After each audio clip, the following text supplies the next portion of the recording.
আজ 25শে মে আমার ছোট্ট রাজকন্যার আজ জন্মদিন। এখনও মামনির ঘুম ভাঙেনি। তারপর ঘুম ভাঙার পর ওনাকে খাইয়ে দাইয়ে বসে পড়েছি ম্যাডামের রূপচর্চা করতে, যেহেতু আজ স্পেশাল দিন। তারপরে লাঞ্চ রেডি, তো ম্যাডামও বসে পড়েছে খাওয়া দাওয়া করতে। কুমড়ো ভাজা খেয়ে আর বেগুন ভাজা খেয়ে তো উনি খুব খুশি। বেগুন ভাজা খেয়ে এতটাই খুশি যে আঙুল পর্যন্ত খেয়ে ফেলছে।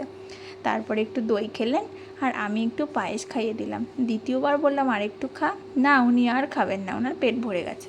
তারপর সন্ধেবেলায় চলে আসলাম কেক নিতে। তারপরে ডেকোরেশন করে ম্যাডামকে সাজিয়ে চলে এসেছি কেক কাটিং করার জন্য। আর এখানে দেখো ম্যাডাম সেলফি তুলছে হাত দিয়ে। তারপর দিদুনা দাদাকে ফোন করে বলা হচ্ছে তোমরা কেন আসলে না। আর এখানে ফু দিয়ে নেভাতে পারছিল না, তাই বাবা একটু হেল্প করলো। তারপরে চললো কেক কাটিং আর কেক মাখামাখির পর্ব। তারপরে আমাদেরকে একটু কেক খাইয়ে দিল। তারপরে ম্যাডাম আবারও চলে গেছে কেক কাটতে বাকিদের খাওয়াবে বলে। তো আজ বন্ধুরা এখানেই শেষ করলাম।